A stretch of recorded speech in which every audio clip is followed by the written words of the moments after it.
আমাদেরকে ভয় দেখিয়ে উড়ো কথা বলে প্রাণনাশের হুমকি দিয়ে কোনোভাবেই আমাদের যে জয়যাত্রা সেটাকে থামিয়ে রাখা যাবে না। সারা দেশের ন্যায় আমার আসনেও শাপলাকড়ির যারা নেতাকর্মীরা আছেন তাদেরকে নানা সময় হুমকি ধামকি দেওয়া হয়েছে, প্রকাশ্যে হুমকি দেওয়া হয়েছে, গোপনে হুমকি দেওয়া হয়েছে।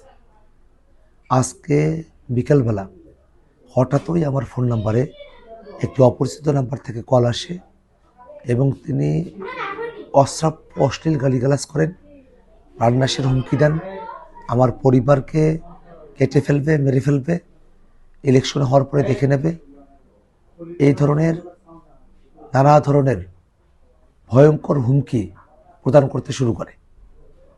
এবং এরকম ধরনের ঘটনাগুলো এর আগেও ঘটলেও এখন এই নির্বাচনের সময়টাতে প্রাণনাশের হুমকির মতো ঘটনা সত্যি আমাদেরকে ভাবিয়ে তোলে।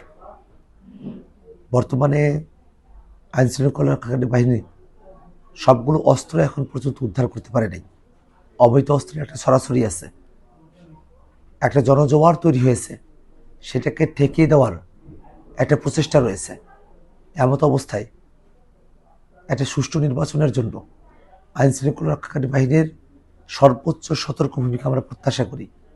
একই সাথে আমরা এই কথাটা বলতে চাই যে বাংলাদেশে দীর্ঘ সময় ধরে যে ফেসিবাদ চেপে বসেছিল তার বিরুদ্ধে লড়াইয়ে আমরা কখনো পিছু পা হইনি। হুমকি থামকি, ভয়, জুলুম, জেল, রিমান্ড, নির্যাতন, নানা কিছু আমরা মোকাবেলা করে নতুন বাংলাদেশের দিকে আমরা অগ্রসর হয়েছি। আমাদেরকে ভয় দেখিয়ে উড়ো কথা বলে প্রাণনাশের হুমকি দিয়ে কোনোভাবেই আমাদের যে জয়যাত্রা সেটাকে থামিয়ে রাখা যাবে না।